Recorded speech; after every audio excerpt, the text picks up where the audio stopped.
Estimados participantes, mi nombre es Carol Dorado y veo toda la parte de miembros y eventos en la Cámara Alemana. A nombre mío y de todo el equipo de la Cámara Alemana, quiero agradecerles por darse cita a este webinar denominado Desafíos actuales en las empresas, reestructuración laboral. Este webinar no sería posible sin la colaboración siempre que tenemos de un socio nuestro, que es el Estudio de Abogados Moreno Valdivieso, a quienes agradezco enormemente por haber tenido también la iniciativa de llevar a cabo este webinar tan interesante y de tanta relevancia actualmente. Así que quiero presentarles un poco a los expositores que vamos a tener esta tarde. Tenemos al doctor Paul Aramayo, al doctor René Claure Beizaga, también al doctor Natalio Eduardo Segarra y al doctor Juan Pablo Segada. Todos son socios de Moreno Valdivieso y expertos en el tema laboral, entre otros, y van a estar aquí exponiendo este tema, ¿no? Al final de la intervención de todos ellos pueden hacer preguntas y respuestas usando el chat. Sin embargo, como cada uno toca un tema distinto, entre comillas, bueno, yo les invito a estar redactando sus preguntas a través del chat en cualquier momento de las exposiciones. Sin embargo, todas estas preguntas van a ser leídas por mi persona en voz alta al finalizar el evento.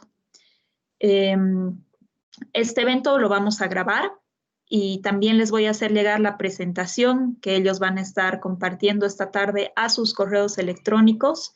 Y bueno, estamos aquí para servirles. Algunas cuantas recomendaciones para este webinar serían básicamente mantener por favor su micrófono silenciado, su cámara de video también apagada. Los expositores van a encender obviamente su cámara y su micrófono al momento que les toque hablar. Como les decía, las preguntas las voy a leer al final del evento, pero pueden irlas escribiendo en el chat en el transcurso de cada exposición, de cada presentación. No quito más del tiempo de este webinar tan interesante y quiero saludar a todos los amigos que tenemos, ¿no? De Moreno Valdivieso. Por favor, indíquenme si me están escuchando, si me están viendo. Muchísimas gracias nuevamente por hacer posible este webinar y a todos ustedes, participantes, gracias por estar con nosotros esta tarde. Bien, muchas gracias, Carol. Buenas tardes a todos. Es un enorme placer para nosotros como equipo laboral nacional de Moreno Valdivieso compartir con ustedes en este webinar, en el que conversaremos sobre los desafíos que tienen las empresas para afrontar los efectos de la crisis económica desencadenada por la pandemia del COVID-19, cuyos efectos indudablemente se extenderán todavía durante la gestión 2021 y cuya coyuntura impone evidentemente la necesidad de adoptar medidas en el entorno laboral, dando pie a procesos de reestructuración laboral pese al contexto normativo rígido imperante en Bolivia, ¿no? Ese precisamente es el gran desafío. A lo largo del año hemos tenido la suerte como equipo laboral de acompañar varios procesos de reestructuración, dentro de los cuales hemos constatado que representa un ahorro importante de costos para la empresa y que permite afrontar de mejor manera la difícil coyuntura que estamos viviendo. Nuestra presentación comprenderá un análisis del contexto legal y un análisis del contexto real, cuya exposición estará a cargo de mi colega Juan Pablo Segada, que es director del área laboral de Moreno Valdivieso en la ciudad de Cochabamba, alternativas de reestructuración laboral e implementación de estas medidas que la expondré mi persona, y un análisis de los riesgos, ventajas y desventajas de dicha implementación y nuestras recomendaciones, cuya exposición estará a cargo de mi colega René Claure, que es director del área laboral del estudio Moreno Valdivieso en la ciudad de La Paz. Como bien indicaba Carol, al final de las exposiciones, por favor, responderemos a todas sus preguntas, las mismas que agradeceremos las vayan formulando directamente al chat a lo largo de las exposiciones. Sin más, cedo la palabra a Juan Pablo para que nos comente sobre el contexto legal laboral vigente en Bolivia a la fecha, estando ya en plena etapa de post-confinamiento. Adelante, por favor, Juan Pablo. Gracias, Paul. Buenas tardes a todos.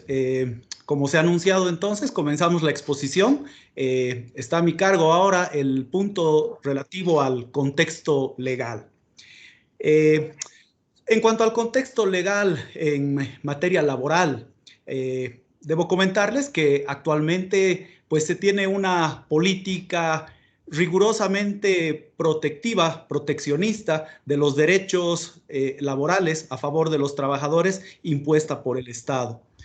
Esta coyuntura no es nueva. Esta coyuntura de elevado proteccionismo, pues prácticamente la vivimos desde el año 2006, con la implementación del Decreto Supremo 28699. El 1 de mayo de ese año, pues se han sentado entonces bases proteccionistas y favorables en beneficio de los trabajadores, acorde a la política social impuesta por el gobierno.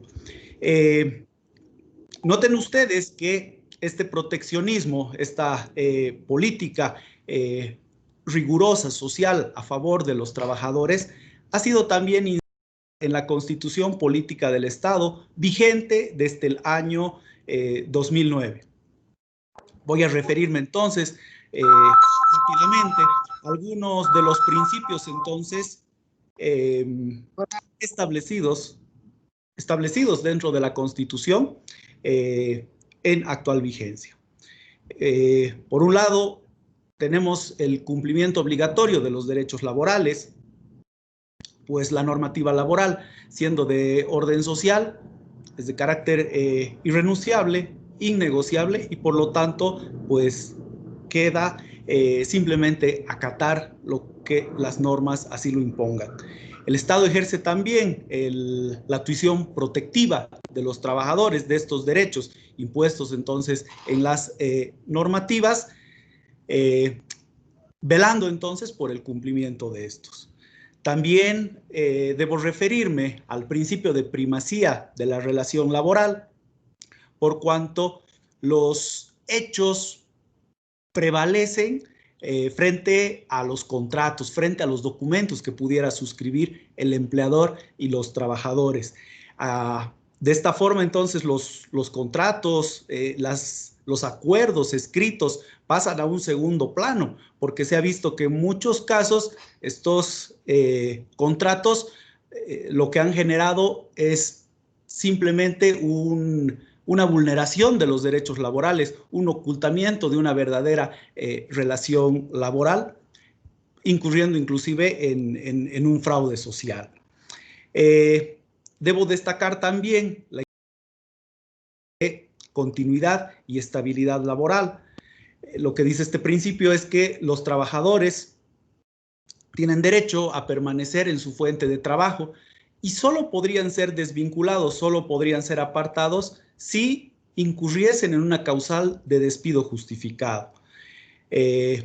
Como sabemos, las causales de despido justificado están establecidas en el artículo 16 de la Ley General del Trabajo y 9 de su decreto reglamentario. Para garantizar esta continuidad y estabilidad laboral, se ha creado la figura de la reincorporación. La reincorporación, entonces, es un procedimiento administrativo que permite a los trabajadores denunciar cuando existe un despido sin justificación, a fin de que a la conclusión de este procedimiento, el trabajador, demostrando que ha sido despedido injustificadamente, sea incorporado, sea reincorporado nuevamente en la empresa, en el mismo cargo que ocupaba, con la misma remuneración y además percibiendo los salarios devengados, los salarios acumulados durante el tiempo que dure este proceso. Podemos señalar también el principio de no discriminación, por cuanto todos los trabajadores tienen igualdad de derechos, inversión de la prueba, pese a que el trabajador es el denunciante del incumplimiento de los derechos laborales de la parte empleadora, pues es el empleador el que tiene que desvirtuar esa denuncia. Prácticamente esa denuncia entonces tiene la calidad ya de plena prueba y es a través entonces de los descargos que presente la parte empleadora que se podrá entonces desvirtuar las pretensiones de los trabajadores. Tiene también mucha fuerza, como dijimos antes, por el carácter de cumplimiento obligatorio, la irrenunciabilidad de los derechos laborales.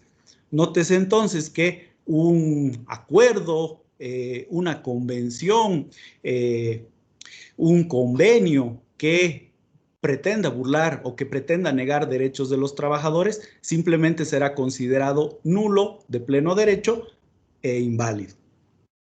Los trabajadores también tienen derecho a la percepción de sus salarios en su totalidad, en su integridad.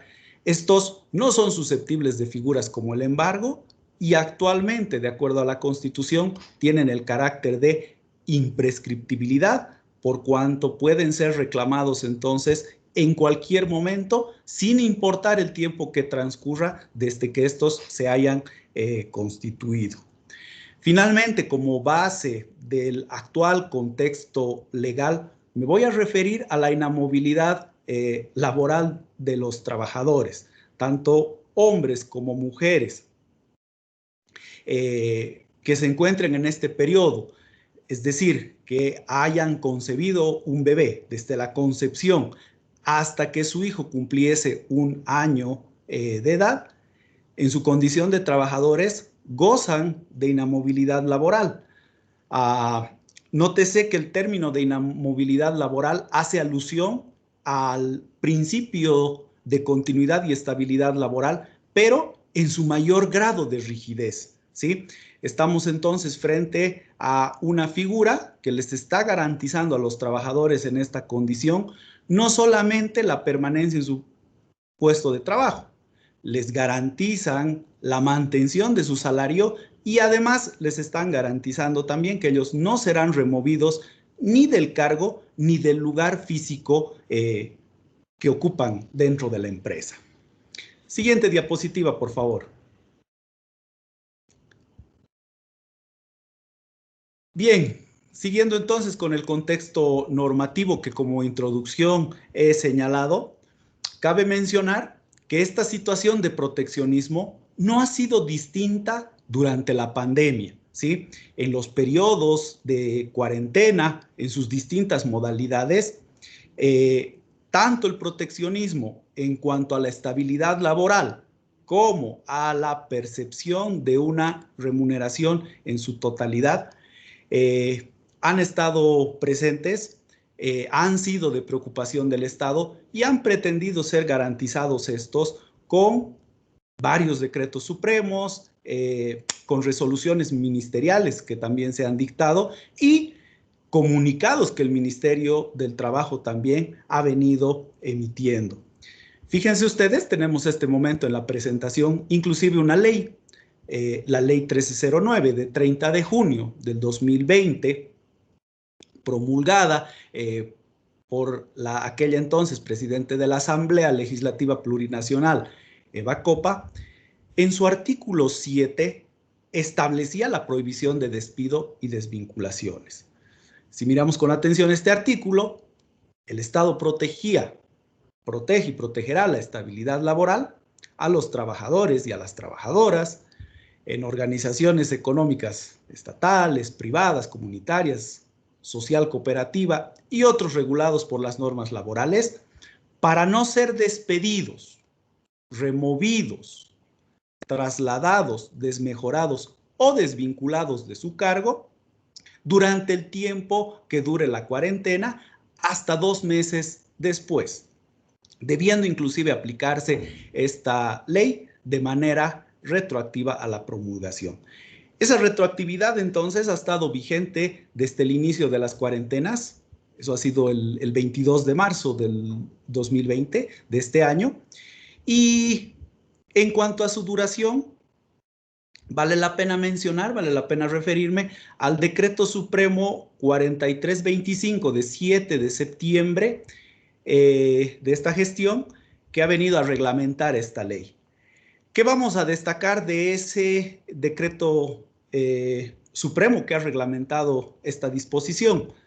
La definición de cuarentena para comprender hasta cuándo ha durado esta protección en cuanto a la estabilidad laboral.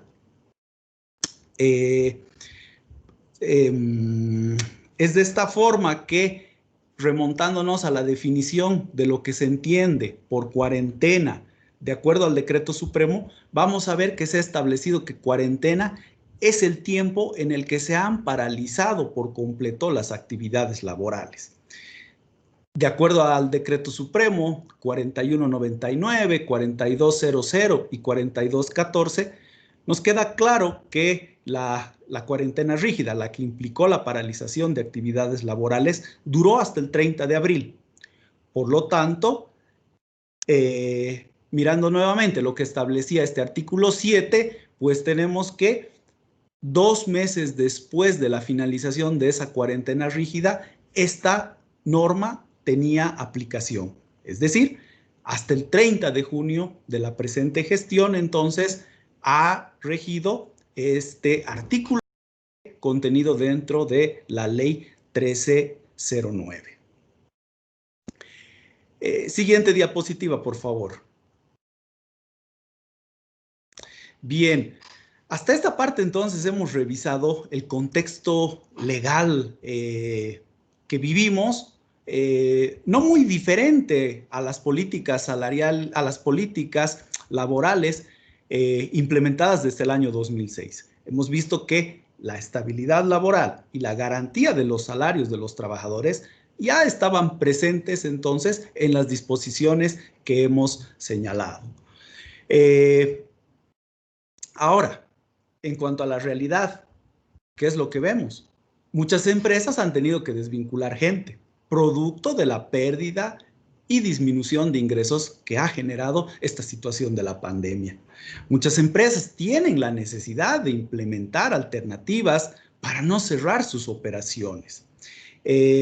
Nos vamos a remontar a algunas frases entonces, ¿no? Que han sido socializadas por organismos internacionales, organismos nacionales, con relación a la actual situación y a la realidad que vive el mercado laboral. La OIT, por ejemplo, hacía alusión a la pérdida de empleos. Esta pérdida entonces se dispara y es muy probable que casi la mitad de la población activa mundial pueda llegar a perder los medios de ingreso en su vida. Más de 300 millones de personas han perdido, van a perder también por efecto de esta situación sus empleos. La Cámara Nacional de Comercio daba cuenta de que de cada 10 empresas, 8 han analizado, han considerado e inclusive han procedido a despedir personal. Las encuestas también muestran que 6 de cada empresas han visto mermados sus ingresos, ¿no? Y es realmente estrepitoso la disminución de ingresos, pues estos se ven rebajados hasta un 70% o más. El Banco Mundial también en estos análisis nos ha mostrado una dura caída del Producto Interno Bruto, de lo que puede ser la caída del Producto Interno Bruto en esta gestión, ¿no? Se estima entonces que hasta el final de año el Producto Interno Bruto en Bolivia pueda caer hasta un 7.5 entonces en sus proyecciones. Nótese que antes de hablarse de la pandemia, se creía que el Producto Interno Bruto en Bolivia iba a crecer en un 2-3%, ¿no? Lo que estábamos acostumbrados entonces durante todos estos años a experimentar crecimientos en nuestra economía. Ya se hablaba, se sentía se sentía un decrecimiento en nuestra economía producto de los hechos suscitados en octubre. Sin embargo, se creía que este año pues nos íbamos a reponer y la economía no iba a ser tan golpeada. Siguiente diapositiva, por favor. Siguiendo con el análisis de la realidad, es importante entonces referirnos a qué ha pasado con el salario durante estos últimos años con relación a las políticas salariales implementadas por el gobierno. Lo que tenemos en esta diapositiva es un análisis de la fijación del salario mínimo nacional entre los años 2006 y 2019. El salario mínimo nacional, entonces, ha experimentado un crecimiento del 382%, ¿sí? Esto, entonces, producto de las políticas sociales que el gobierno ha querido implementar a favor de los trabajadores. Obviamente, este ascenso que estamos viendo ahora en la presentación, en muchos casos no ha ido acorde a la inflación que se ha vivido en cada gestión, ¿no?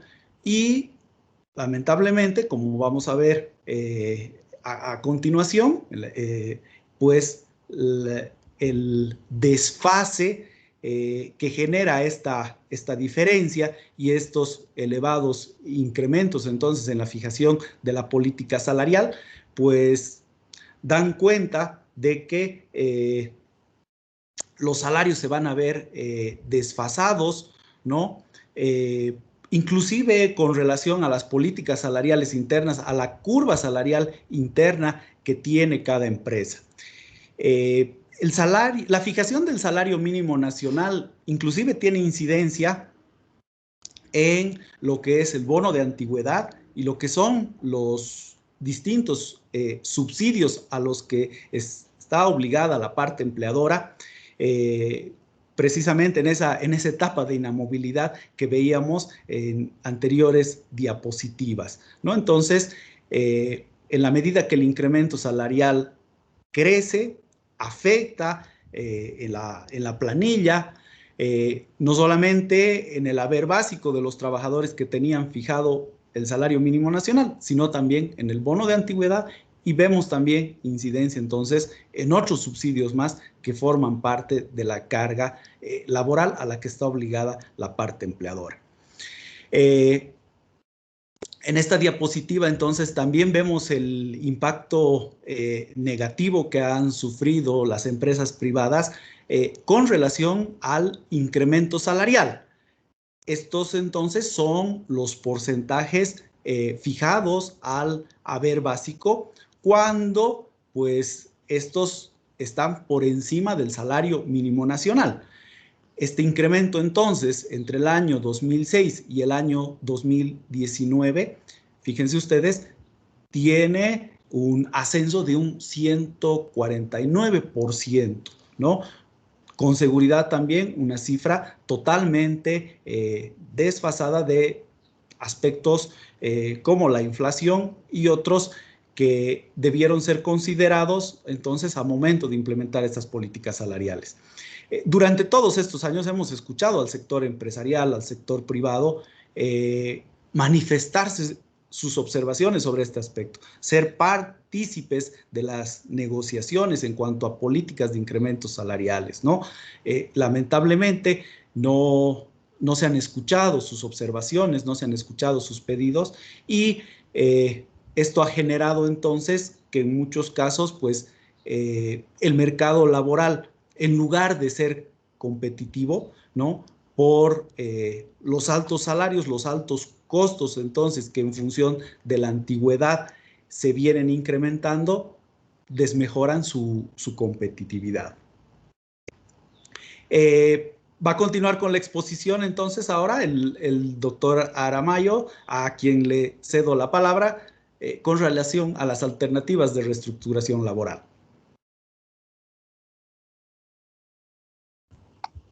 Muchas gracias, Juan Pablo.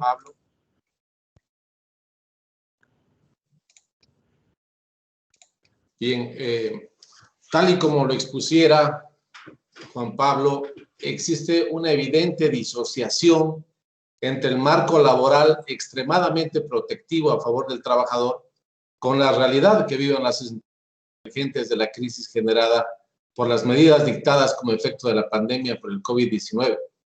Este marco legal que se constituye figurativamente como en una camisa de fuerza, ¿no? Que no permite mucho movimiento a las empresas.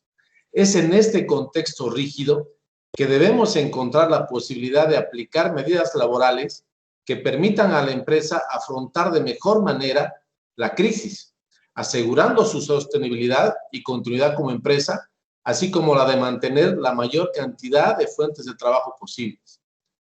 Al ser las normas laborales extremadamente protectivas, cualquier medida laboral constituye un riesgo, eso es innegable, casi de manera automática, por lo que es necesario encontrar estrategias legales que nos permitan mitigar ese riesgo y nos posibiliten su implementación sin estar sujetos a contingencias posteriores. En este marco, las empresas pueden adoptar ciertas medidas para afrontar de mejor manera la crisis generada por esta actual coyuntura.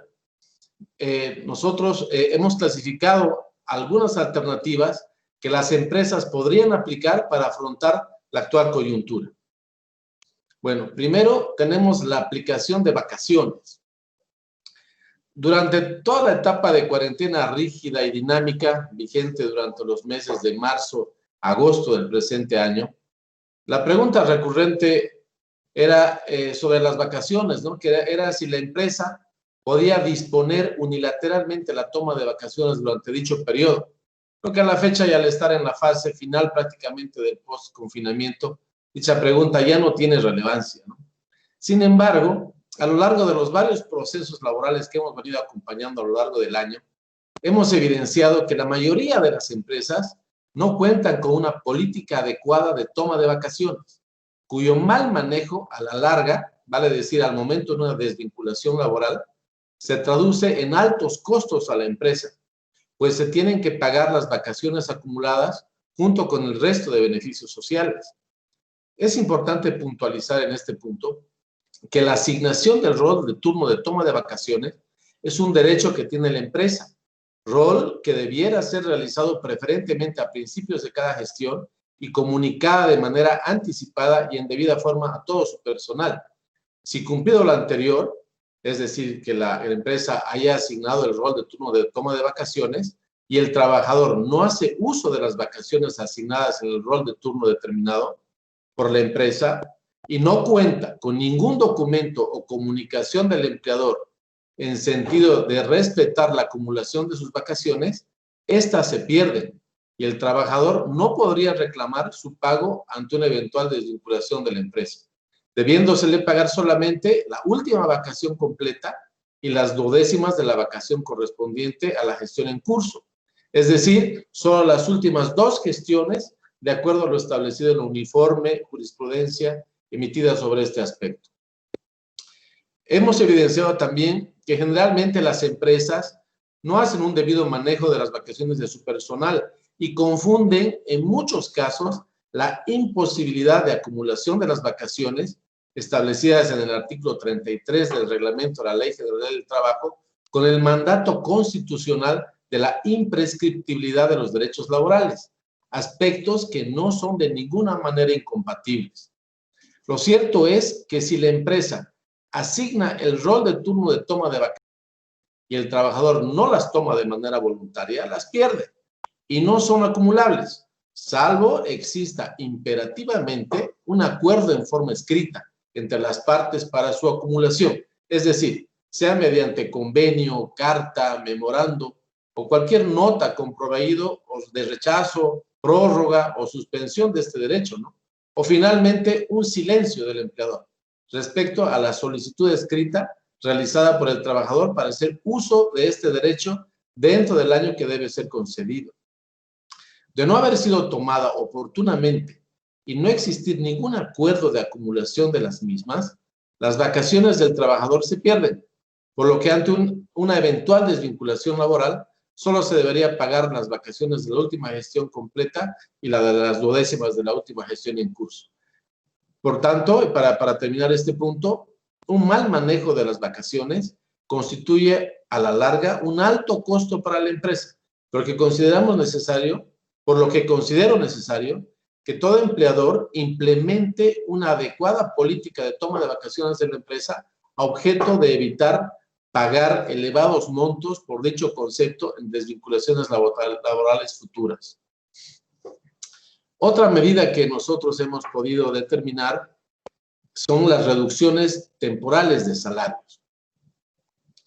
Si bien la ley 1309 que nos comentaba Juan Pablo establecía la total prohibición de despidos o cualquier tipo de desmejoramiento a las condiciones laborales inicialmente pactadas durante toda la etapa de cuarentena rígida, dicha prohibición solo aplicaba a medidas dispuestas de manera unilateral por el empleador, por lo que a cualquier medida debidamente consensuada entre empleador y trabajador que permita afrontar de mejor manera la crisis y asegurar la preservación del puesto de trabajo son total y absolutamente válidas.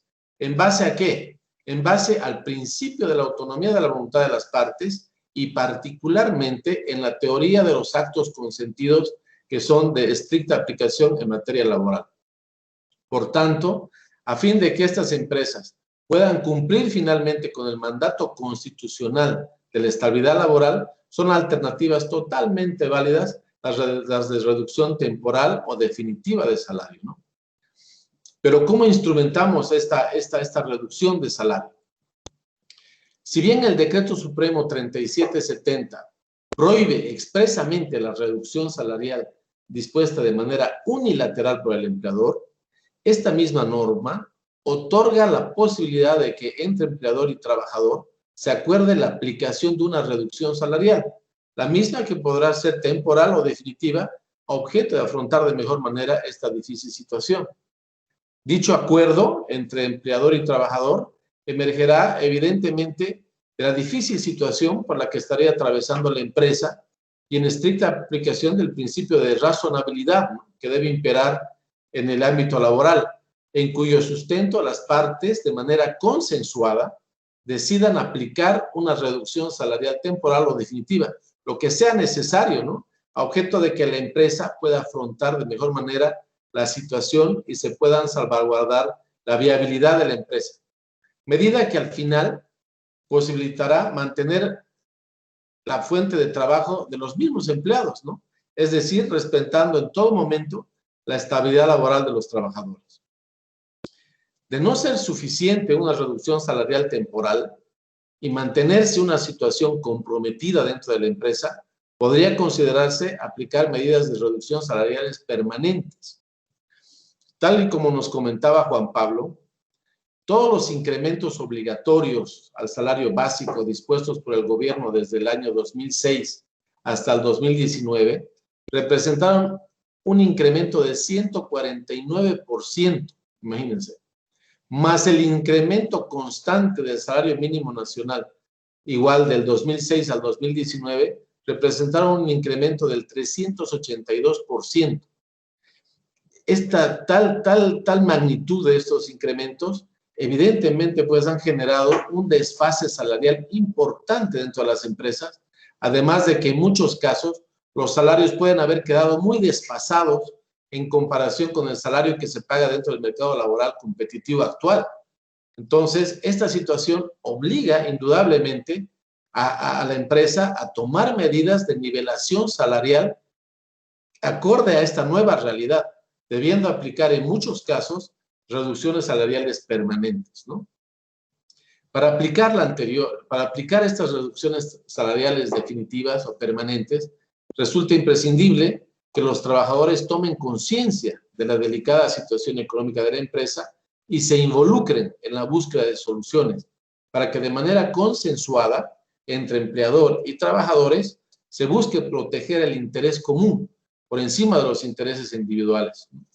Por nuestra experiencia, nosotros recomendamos que este tipo de acuerdos, ya sean de reducción salarial temporal o permanente, sean plasmados a través de adendas a los contratos de trabajo, a ser suscritas con los trabajadores de manera individual, las mismas que no necesitan ser presentadas al Ministerio de Trabajo para su visado, ¿no?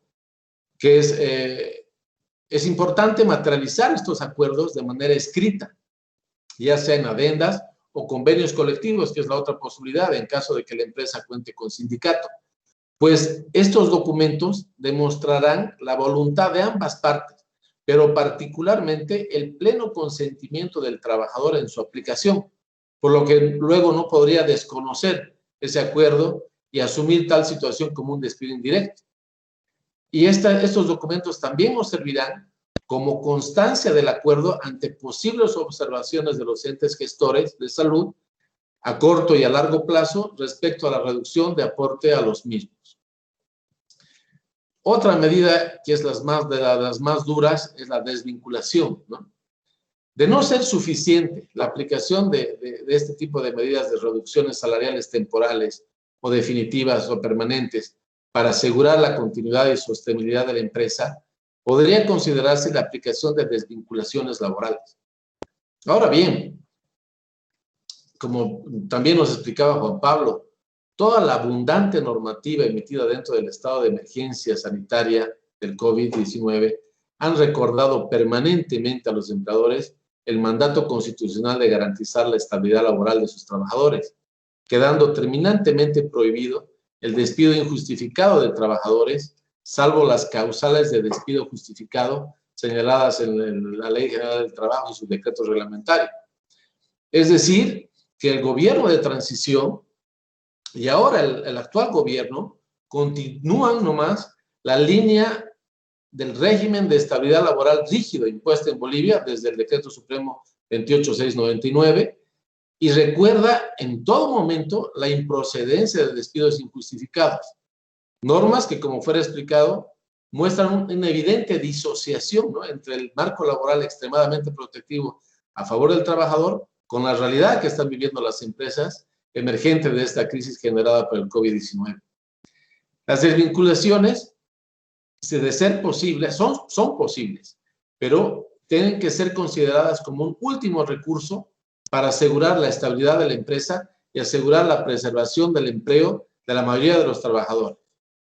Pero, ahora bien, estando prohibidos los despidos injustificados dentro del régimen de estabilidad laboral rígido que impera en Bolivia, nosotros, como equipo laboral, debemos encontrar una estrategia correcta que nos permita desvincular al personal, reduciendo al mínimo los riesgos de contingencias futuras.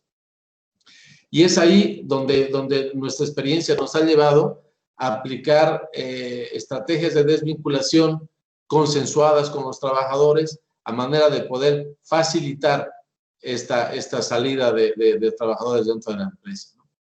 Una mala aplicación de medidas de despidos dispuestos de manera unilateral por la empresa o nombrar, por ejemplo, causales de fuerza mayor sin contar con el debido sustento para justificar un despido, pueden generar problemas para las empresas e importantes contingencias a futuro, y hasta el riesgo de que la empresa puede ser constituida como una empresa social, por lo que una mala medida, en vez de ayudar a la empresa a mantenerse a flote y afrontar de mejor manera esta crisis, podría constituirse más bien en un tiro de gracia, ¿no?, que precipitaría el cierre de las empresas. La siguiente diapositiva, por favor. Pero, ¿cómo implementamos esto? ¿Cómo podríamos implementar? Para la implementación de cualquier medida laboral, es determinante la aplicación de una estrategia pensada a medida para la empresa, pues el éxito de la misma depende de un 15% de un tema estrictamente legal y de un 85% de una buena ejecución de la misma estrategia. No existen fórmulas mágicas en temas laborales que permitan la aplicación de este tipo de medidas de manera automática y garantizada, por lo que corresponde que la empresa, junto con el equipo de abogados, realice un análisis interno de su realidad, a objeto de determinar cuál será la medida de reestructuración laboral que más le convenga, para que una vez determinada, se realice de manera conjunta con los abogados una adecuada planeación de la misma acorde a las necesidades de la empresa, debiendo identificar los objetivos claros que se pretenderán con su aplicación. De este análisis podría determinarse la necesidad de aplicar una sola medida, reducción definitiva, temporal o desvinculación, o una combinación de varias de ellas, ¿no?, pasando etapas de acuerdo a las necesidades de cada empresa. La planeación. En la planeación de este tipo de estrategias intervienen generalmente el Departamento de Recursos Humanos, evidentemente, el Departamento de Finanzas, que nos va a decir cómo están los números, cómo está el flujo de la empresa que permitirá toda la aplicación de estas medidas, la alta gerencia y algunas veces hasta la propiedad. Una vez determinados los objetivos, se deberá determinar una estrategia legal en su aplicación, debiendo generar todos los documentos legales respectivos que acompañen esta medida y mitiguen los riesgos laborales, y se da de determinar también que es un aspecto importantísimo en la aplicación de este tipo de medidas, es determinar con precisión el equipo interno que llevará adelante su ejecución. Por nuestra experiencia, es muy importante una correcta elección del equipo que participará en representación de la empresa en la ejecución de este tipo de medidas, pues de no ser un personal comprometido y que comprenda a cabalidad el fin de la medida, podría representar el fracaso de la misma.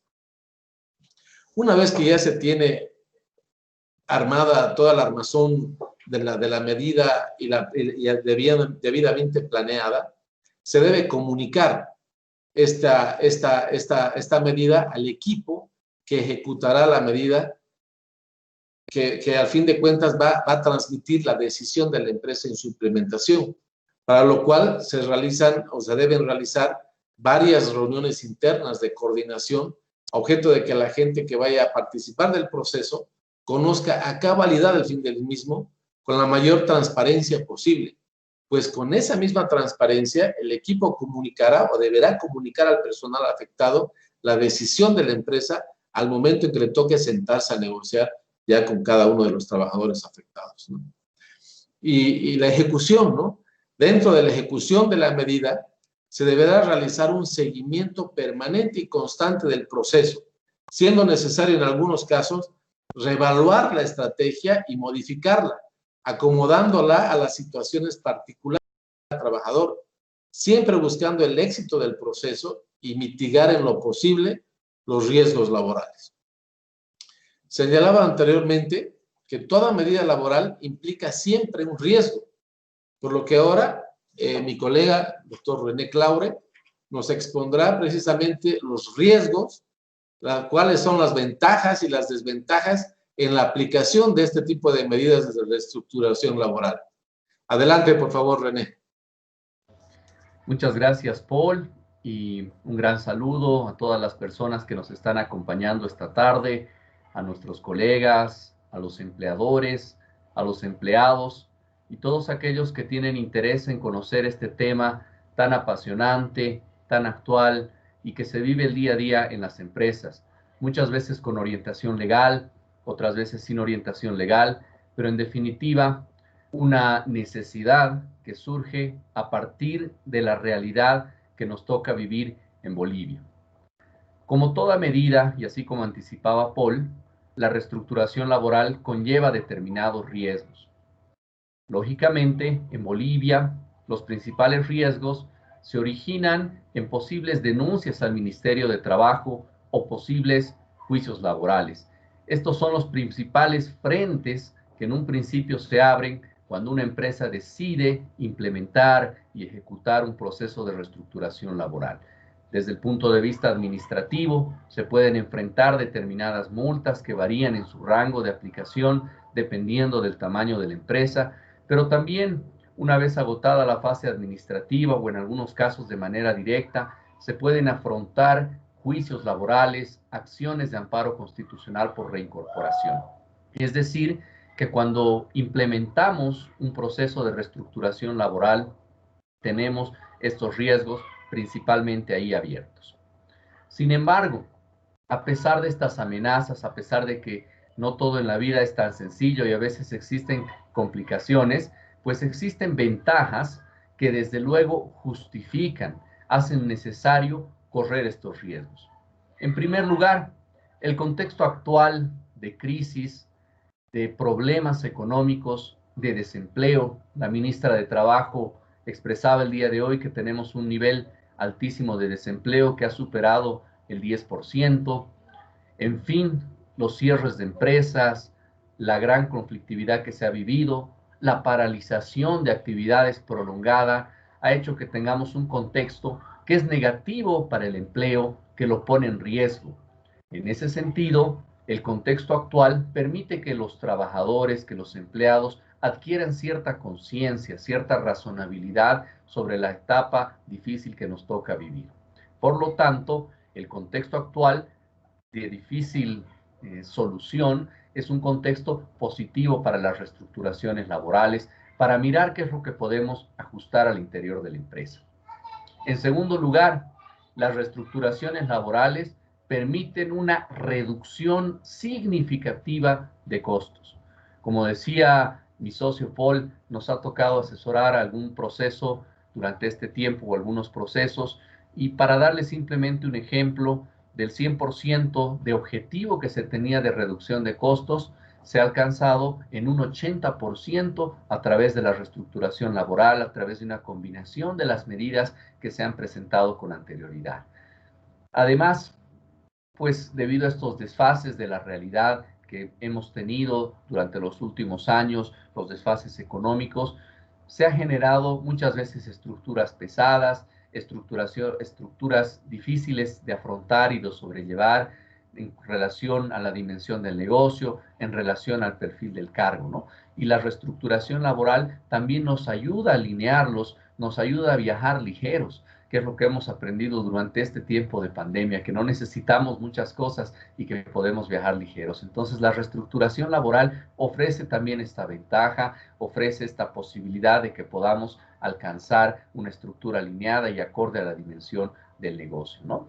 Y en definitiva, pues si se preserva la estabilidad financiera, si se tiene en general un contexto adecuado, entonces se puede también asegurar la estabilidad financiera, la economía de la empresa, que es lo que en última línea permite que exista estabilidad del empleo. No cualquier clase de empleo, sino un empleo digno, un empleo en el cual se respetan los derechos, pero que tiene que partir, como decía Paul, de la razonabilidad, de la necesidad de comprender que vivimos tiempos diferentes y que tenemos que también adoptar medidas que son muchas veces urgentes y necesarias, ¿no?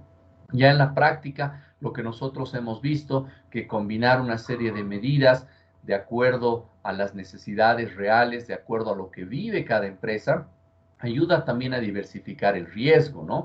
En general hemos visto que no se presentan negativas demasiado elevadas, que el número de denuncias y de juicios también es bastante controlado y tenemos en definitiva experiencias positivas, amplias, que han permitido alcanzar estas ventajas que les estamos presentando el día de hoy y esperamos que sean de su utilidad.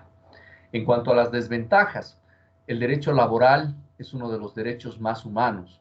Es un derecho que tiene que ver con el trato de los desiguales. El empleador y el empleado nunca se encuentran en situación de igualdad. Existe una desigualdad natural, existe un desequilibrio natural, existe subordinación, existe dependencia. Y por lo tanto, cuando tocamos ese relacionamiento humano, puede ser que estas medidas de reestructuración laboral generen una disminución de la fuerza laboral, un menor compromiso de los empleados, un menor grado de lealtad, ¿no? Entonces, junto con todo este proceso de reestructuración laboral, es muy importante que las áreas fundamentalmente de recursos humanos piensen también qué tipo de medidas pueden ejecutarse, pueden realizarse para mitigar un poco estos efectos que son desde luego negativos, ¿no? Y en general, pues, a pesar de los riesgos, a pesar de las desventajas que se presentan, las ventajas en número, cuantitativamente y cualitativamente son varias. La reestructuración laboral es un procedimiento que bien llevado, que ejecutado de manera correcta, pues funciona y ayuda a preservar el empleo. De nuestra experiencia, y ya para ir finalizando un poco este webinar, que esperamos pueda tener una parte final de interacción, de preguntas y de respuestas, y les pedimos pues a quienes tengan alguna inquietud que puedan ir escribiendo sus preguntas en el chat para que al finalizar podamos responderlas, podemos contestarlas como equipo laboral.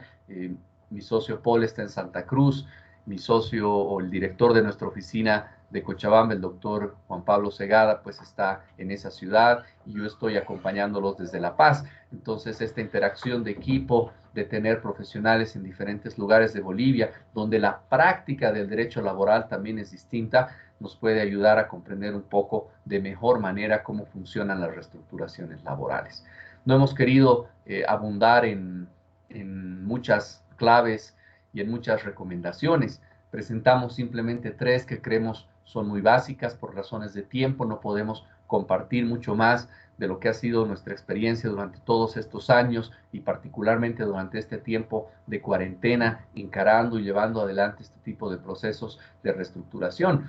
Pero creemos que la clave, la esencia, está en la transparencia. Creemos que es necesario que tanto el empleador como el empleado sean transparentes, sean honestos, actúen de buena fe, de manera muy razonable.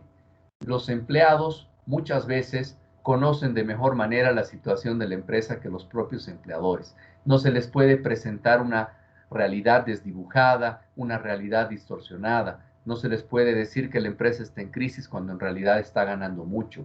Es necesario por eso que estas medidas, que este proceso de reestructuración laboral surja de la realidad, que se presente, que se comunique, que se planifique de una manera muy transparente, de tal manera que una negociación, bien sea individual, empleador-empleado o colectiva, empleador-sindicato de empleados, pueda ser exitosa.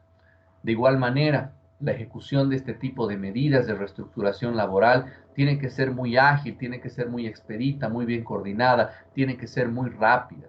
En la medida en que demoramos en implementar medidas laborales, puede ser que la empresa ingrese en un riesgo mayor, que su situación financiera se deteriore, puede ser además que el radiopasillo, que nuestra cultura laboral, que los problemas que tenemos al interior de la empresa, pues desdibujen y desvirtúen la finalidad que se persigue con este tipo de medidas. Por lo tanto, nuestra recomendación para aquellos empleadores que van a encarar este tipo de procesos es que lo hagan de una manera rápida. Hay que asumir la decisión rápido, hay que ejecutar rápido, pero ojo, eso no significa que no exista planificación, que no exista un adecuado nivel de comunicación.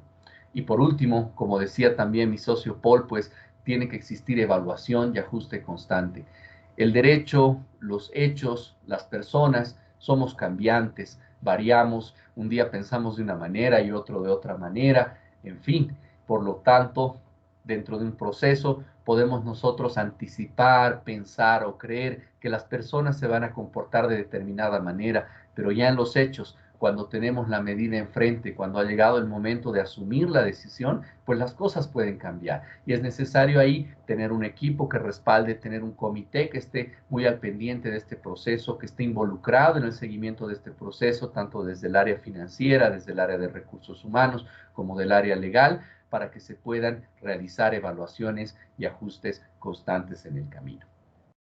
Nuestra tarea como Moreno Valdivieso consiste en estos casos en acompañar de manera permanente este proceso, sostener reuniones, presentar informes, elaborar documentos, hacer un seguimiento y evaluación de los casos, revisar los finiquitos, coordinar el visado de finiquitos, que no ha sido una tarea tan sencilla, pero que la hemos logrado con éxito. Y en definitiva, esperamos que con este webinar tan breve pueda quedar muy fija esta idea de que existe un entorno, una realidad legal que es muy difícil.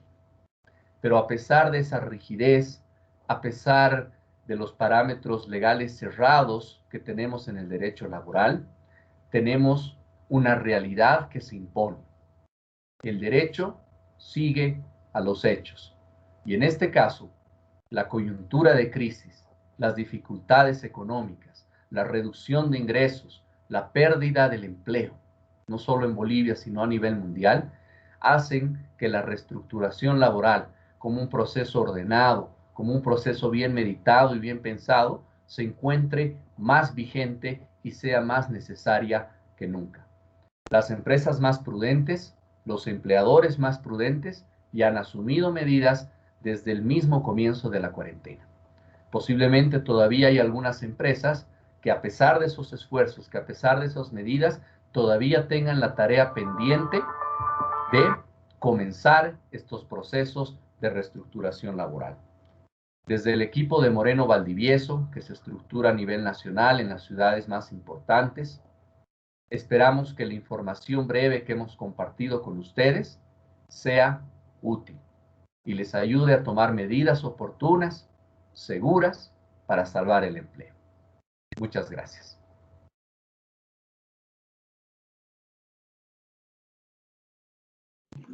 Muchísimas gracias. Tengo algunas consultas en el chat. Si me permiten, las voy a ir leyendo en voz alta para que nos puedan responder. A ver. Bueno, una de las consultas es, ¿las vacaciones se ganan una vez cumplido el año de trabajo? ¿Antes no se puede tomar vacación? Sí, si me permiten. Sí, evidentemente las vacaciones se consolidan al primer año de antigüedad del trabajador, ¿no? Antes del cumplimiento del año es un derecho expectaticio y no se podrían adelantar o tomar vacaciones adelantadas, ¿no? Sin estar consolidadas. Entonces, es correcta esa apreciación, las vacaciones se consolidan solamente cumplido el primer año de antigüedad del trabajador. Muchas gracias, Paul. Bueno, otra consulta. Si se firma una adenda contractual de nivelación salarial con los empleados, perdón, mil disculpas, he perdido la pregunta, ya.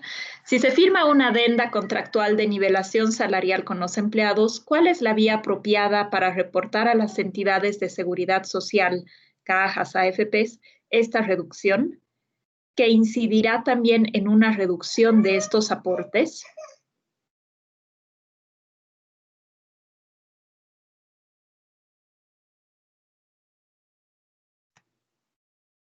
Hola, ¿me escuchan? ¿Ahora sí? Sí, sí, sí.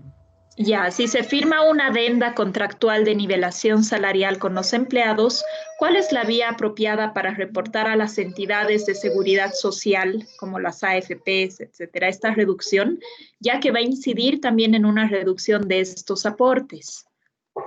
Sí, evidentemente al haber una reducción salarial, por eso recomendábamos la importancia de suscribir adendas a los contratos de trabajo que nos permitirán probar el consentimiento del trabajador a la aplicación de la medida, ¿no?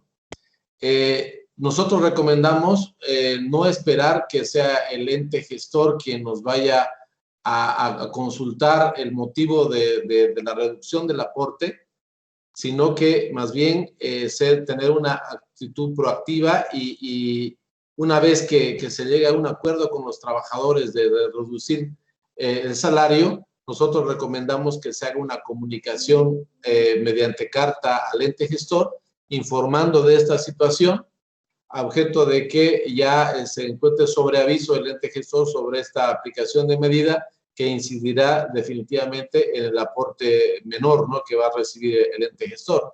Por lo que antes de que nos estén observando y consultando, nosotros recomendaríamos que siempre sea la empresa de que comunique esta situación a objeto de evitar observaciones posteriores.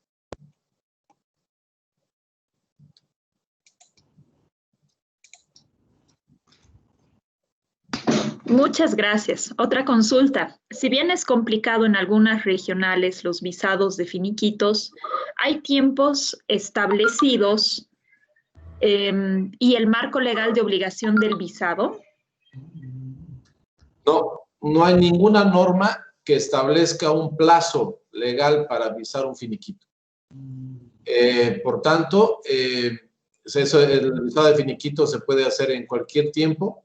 No hay un plazo determinado para visar un finiquito. Lo que sí hay el plazo es para pagar el beneficio social, ¿no? Una vez opera una desvinculación laboral, el plazo que tiene el empleador para pagar un beneficio social son de 15 días calendario, a cuyo incumplimiento podría acarrear la multa del 30%, ¿no?, por no pago del beneficio social en plazo. Pero para visar ese finiquito una vez firmado por el trabajador dentro del plazo de los 15 días, no hay ningún plazo que nos obligue a hacerlo y podemos hacerlo en cualquier tiempo. Muchísimas gracias. Otra consulta. ¿La fecha de vacaciones pueden ser fijadas directamente por el empleador o necesitan ahí trabajar y sentarse entre empleador y el empleado? Adicionalmente, consultan si se desvincula a un funcionario, no tiene derecho a cobro de sus vacaciones acumuladas, ejemplo, 5 años de acumulación. Es ahí donde nosotros manifestamos nuestra recomendación de que todas las empresas cuenten con una política adecuada de toma de vacaciones, ¿no? Debe quedar claro que las empresas tienen todo el derecho de establecer rol de toma de turno de vacaciones, que generalmente debían hacerse al principio de la gestión, y comunicarlas en debida forma al personal, cosa de que el personal pueda estar al tanto de ese rol y pueda consultar o negociar con el empleador tal vez una modificación de fechas y todo el tema, acomodarla a objeto de que ese rol quede como definitivo para el cumplimiento del año, ¿no? Pero reitero que es un derecho del empleador de establecer este rol de turno de toma de vacaciones. Ahí complementando un poco lo que decía Paul, y es una pregunta muy válida, ¿no? Porque generalmente no es que en estos casos exista un costo elevado por un reclamo o por una cuestión que derive directamente del trabajador, ¿no? Es más una cuestión de descuido muchas veces de las empresas, de falta de diligencia en establecer ese rol, ¿no? Y si bien es cierto que es un derecho del empleador, en gran parte de los casos el consejo y lo que es más recomendable es que exista negociación, ¿no? Las áreas de recursos humanos, lo que nosotros recomendamos es que sean muy activas, que sean muy ágiles, que sean proactivas, como decía Paul, para establecer estos turnos y en su caso realizar los ajustes que correspondan, ¿no? Cuando las cosas surgen del consentimiento, cuando los roles, a pesar de ser derechos del empleador, se consensúan con los empleados, pues entonces estamos, yo creo, contribuyendo a que exista un mejor clima laboral, un mejor ambiente laboral y mitigando también los riesgos. Muchísimas gracias a ambos. Tenemos 2 consultas más. La primera dice, considerando la imprescriptibilidad de los derechos sociales, ¿el trabajador podría reclamar una reliquidación a pesar de haber suscrito un acuerdo de reducción salarial?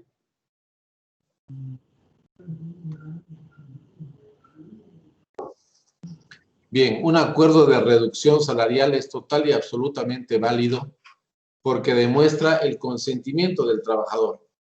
Entonces, una vez suscrito, no podría argumentar o reclamar lo consentido en dicho documento. Ahí es donde es importante aclarar que todos los derechos laborales son irrenunciables, pero en este caso en particular, las condiciones laborales del trabajo pactadas en un contrato de trabajo, tales como salario, esas están dentro de la libertad del trabajador. Entonces, en tanto el salario básico del trabajador se encuentre por encima del mínimo nacional establecido por el gobierno, ese acuerdo es total y absolutamente válido.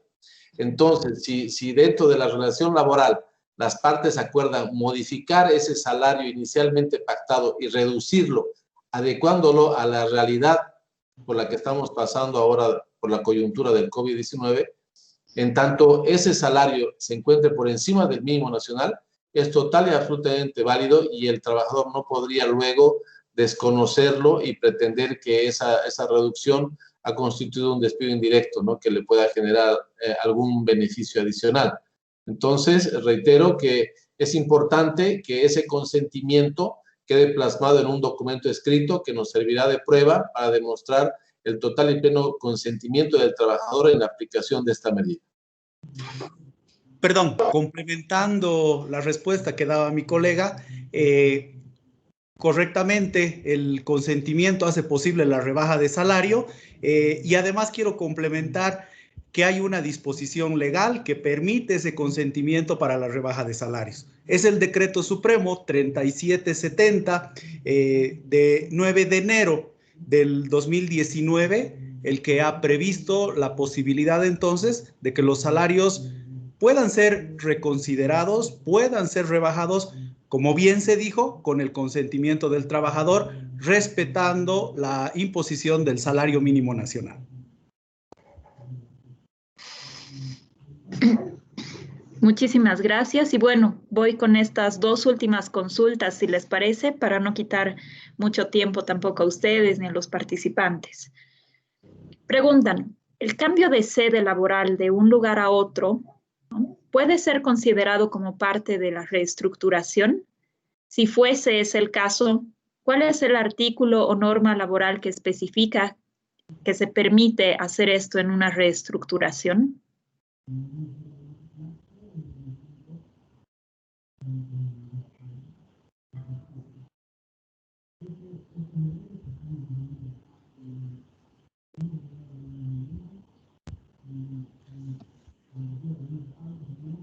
¿Quién desea responder?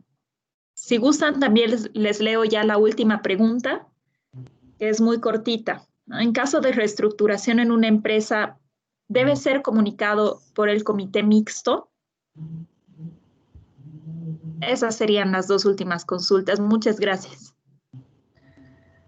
Gracias a ti, Carol, y vamos por orden. Bueno, si alguno de los colegas quiere también intervenir, pues bienvenido, ¿no? Dentro de las medidas de reestructuración laboral, se encuentran aquellas que han sido identificadas principalmente durante esta presentación, ¿no? Entre esas medidas no se encontraría propiamente dicha la medida de cambio de domicilio o cambio de lugar de prestación del trabajo. En general, desde una clasificación un poco más estricta, más finalista de lo que hemos querido nosotros concebir como reestructuración laboral, son aquellas medidas que están orientadas a generar alguna especie de ahorro, alguna especie de alivio para que la empresa pueda sortear esta crisis. El cambio de un lugar de domicilio podría verse más bien como la modificación o como el cambio de una condición laboral, de una de las bases que tiene la relación laboral, pero no como una medida propiamente dicha de reestructuración laboral, en el sentido que hemos querido compartir nosotros con ustedes, que es básicamente de generar una especie de ahorro para la empresa. Entonces, si se puede cambiar la sede del trabajo, sí, tienen que hacérselo, sin embargo, con el consentimiento de las partes. No existe una norma específica que diga tienes que cambiar el contrato laboral de esta manera. No existe esa norma. Sin embargo, por analogía, se utilizan las normas que ha señalado el director de nuestra oficina en Cochabamba, el doctor Juan Pablo Segada. Se utiliza esa misma norma que permite a las partes modificar las condiciones laborales.